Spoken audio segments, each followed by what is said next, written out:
Hello friends, welcome to my class. तो चलिए आज हमारे जीके की क्लास में हम कुछ हिस्ट्री के क्वेश्चंस हैं उनको डिस्कस करने वाले हैं। भारतीय इतिहास। तो देखिए आज हम कुछ हड़प्पा सभ्यता से क्वेश्चन करेंगे और कुछ इंडियन हिस्ट्री जो मॉडर्न है उससे क्वेश्चन करेंगे। तो आई होप आपको हमारी क्लास पसंद आएगी। तो वीडियो को लाइक कीजिए, कमेंट कीजिए, शेयर कीजिए, सब्सक्राइब कीजिए। चलिए स्टार्ट करते हैं आज की क्लास को। हड़प्पा सभ्यता का समय क्या है, यानी कि जो हड़प्पा सभ्यता है इसका जो समय है वो क्या माना जाता है। तो इसका जो समय है वो 2500 ईसा पूर्व से 1750 ईसा पूर्व तक का जो समय है ये हड़प्पा सभ्यता का माना जाता है। और जो हड़प्पा सभ्यता है एक नगरीय सभ्यता थी। अगला क्वेश्चन देखते हैं, सिंधु घाटी सभ्यता किस सभ्यता के समकालीन थी। तो जो सिंधु घाटी सभ्यता है ये मिस्र की सभ्यता के और मेसोपोटामिया की सभ्यता के समकालीन मानी जाती है। अगला क्वेश्चन देखते हैं, सिंधु घाटी सभ्यता के प्रमुख क्षेत्र कौन से थे। तो सिंधु घाटी सभ्यता के जो प्रमुख क्षेत्र जहां खुदाई की गई है और जहां से इसके साक्ष्य प्राप्त हुए हैं वो है पंजाब, राजस्थान, गुजरात, यूपी, हरियाणा, सिंध, बलूचिस्तान। ये सारे जो क्षेत्र हैं यहाँ से खुदाई करके जो हड़प्पा सभ्यता है या सिंधु घाटी सभ्यता है इसके साक्ष्य प्राप्त हुए हैं। अगला क्वेश्चन देखते हैं, सिंधु घाटी सभ्यता में जो घोड़े के अवशेष हैं ये कहाँ से मिले हैं। तो सिंधु घाटी सभ्यता में घोड़े के अवशेष सुरकोटड़ा से प्राप्त हुए हैं। अगला क्वेश्चन देखते हैं, कालीबंगा क्षेत्र कहाँ विस्तृत है। तो कालीबंगा जो क्षेत्र है ये राजस्थान में विस्तृत है। और कालीबंगा इसका नाम क्यों पड़ा है, क्योंकि काली चूड़ियाँ पाई जाने के कारण इसका नाम कालीबंगा रखा गया है। अगला क्वेश्चन देखिए, हड़प्पा सभ्यता में मोहरें किससे बनाई जाती थी। तो हड़प्पा सभ्यता में जो मोहरें हैं वो सेल खड़ी से बनाई जाती थी। अगला क्वेश्चन देखिए, हड़प्पा सभ्यता किस युग की सभ्यता है। तो हड़प्पा सभ्यता एक कांस्य युग सभ्यता है। अगला क्वेश्चन देखते हैं, सिंधु घाटी सभ्यता के लोगों का मुख्य व्यवसाय क्या था। व्यापार था, इसीलिए ये एक नगरीय सभ्यता थी।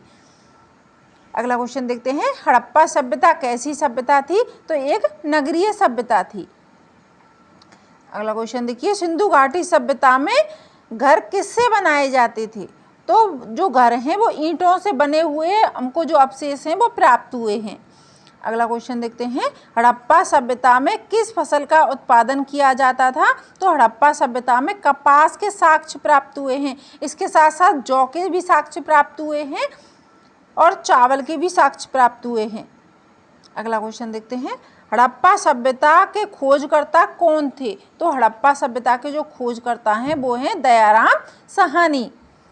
अगला क्वेश्चन देखिए, सिंधु घाटी सभ्यता का प्रमुख बंदरगाह कौन सा था। तो सिंधु घाटी सभ्यता का प्रमुख बंदरगाह था लोथल। यहीं से ही ट्रांसपोर्ट, इसको कि पत्तन नगर भी कहा जाता है।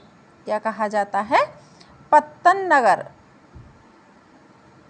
क्योंकि यहाँ से जो व्यापार है वो एक स्थान से दूसरे स्थान पर ट्रांसफर किया जाता था। अगला क्वेश्चन देखते हैं, सिंधु घाटी सभ्यता के लोग मापतोल से परिचित थे।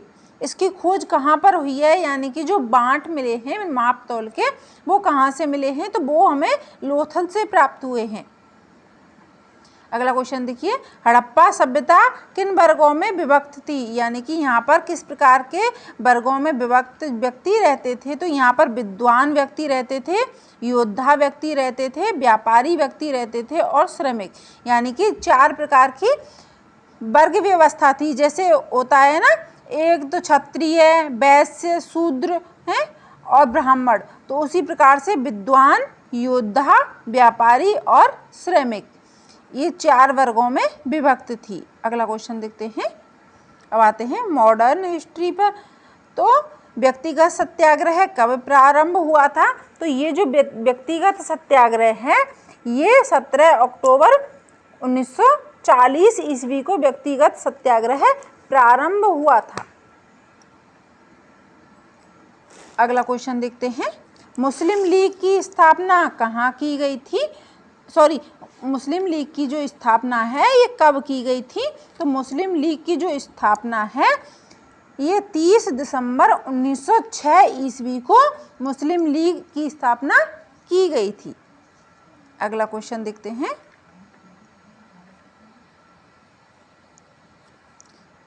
आगे देखिए, मुस्लिम लीग, ये हमारा रिपीटेड हो गया।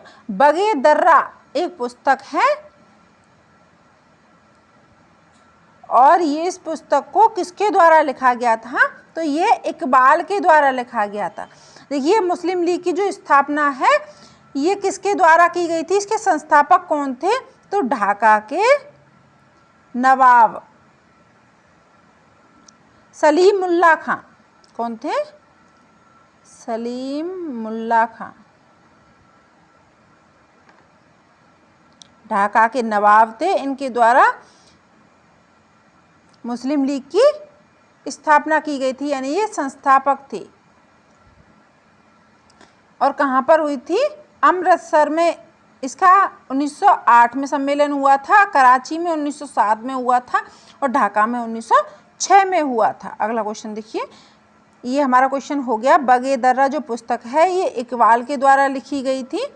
अगला क्वेश्चन देखिए, इंकलाब शब्द का प्रयोग किस पुस्तक में किया गया है? तो इंकलाब शब्द का जो प्रयोग है ये बगे दर्रा ही पुस्तक है, उसी में ही किया गया है।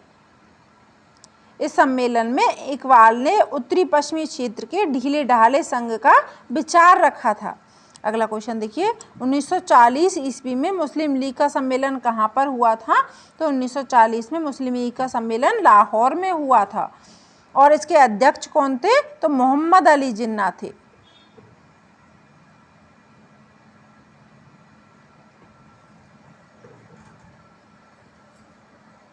मोहम्मद अली जिन्ना इसके संस्थापक माने जाते हैं। अगला क्वेश्चन देखते हैं। पाकिस्तान शब्द का, देखिए ये जो लाहौर अधिवेशन हुआ था इसी में ही द्विराष्ट्र यानी भारत और पाकिस्तान अलग अलग राष्ट्रों की बात लाहौर अधिवेशन में ही की गई थी। द्विराष्ट्र की जो बात है वो किस सम्मेलन में की गई थी? 1940 के लाहौर सम्मेलन में की गई थी। अगला क्वेश्चन देखिए, पाकिस्तान शब्द का विचार अलग राष्ट्र बनाने के लिए किसके द्वारा रखा गया था या किसने किया था? तो ये चौधरी रहमत अली के द्वारा पाकिस्तान शब्द का प्रस्ताव पारित हुआ था, रखा गया था और इसमें बांटो और छोड़ो का जो प्रस्ताव था ये महत्वपूर्ण भूमिका रखता है। अगला क्वेश्चन देखते हैं। रहमत अली किस विश्वविद्यालय का छात्र था? तो रहमत अली कैम्ब्रिज विश्वविद्यालय का छात्र था और 1933 ईस्वी में इन्होंने पहली बार पाकिस्तान शब्द का विचार दिया था। पाकिस्तान से मीन्स क्या है?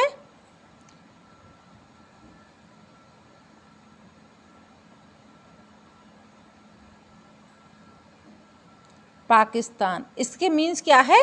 पी से हो जाएगा पाकिस्तान, ए से हो जाएगा अफगानिस्तान, के से हो गया कश्मीर और एस से हो गया सिंध और एन से हो गया बलूचिस्तान। इस प्रकार ये जो क्षेत्र थे इसमें पाकिस्तान में काउंट किए गए थे। अगला क्वेश्चन देखते हैं। क्रिप्स प्रस्ताव भारत कब आया था? तो जो क्रिप्स प्रस्ताव है ये 23 मार्च 1942 को भारत आया था और इसमें द्वितीय विश्व युद्ध के समय जो जापान बहुत तेजी से भारत की ओर बढ़ रहा था तो ब्रिटेन के मित्र देशों ने भारत में कुछ छूट का प्रस्ताव रखा था जिसको कि क्रिप्स प्रस्ताव के रूप में भारत में भेजा गया था।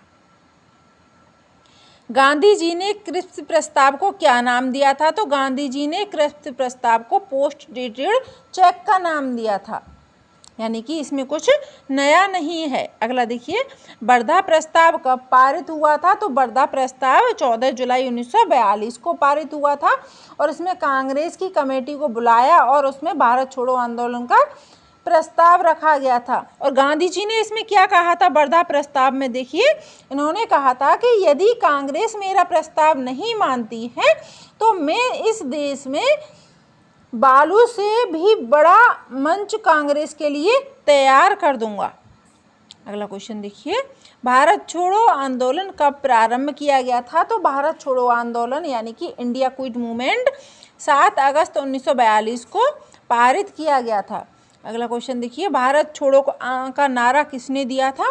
तो ये नारा दिया था यूसुफ मेहर अली के द्वारा भारत छोड़ो का नारा दिया गया था। अगला क्वेश्चन देखिए, भारत छोड़ो आंदोलन का प्रस्ताव किसने दिया था? तो ये प्रस्ताव महात्मा गांधी ने दिया था। भारत छोड़ो का नारा यूसुफ मेहर अली ने दिया था।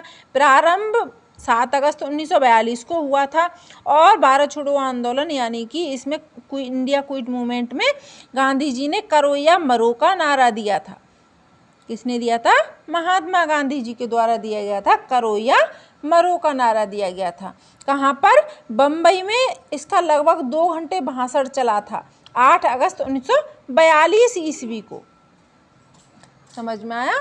8 अगस्त 1942 ईस्वी को महात्मा गांधी के द्वारा भाषण दिया गया था जिसमें करो या मरो का नारा दिया गया था। तो चलिए फ्रेंड्स, आज की क्लास को यहीं विराम देते हैं। मिलते हैं नेक्स्ट क्लास में। आई होप आपको हमारी क्लास पसंद आएगी।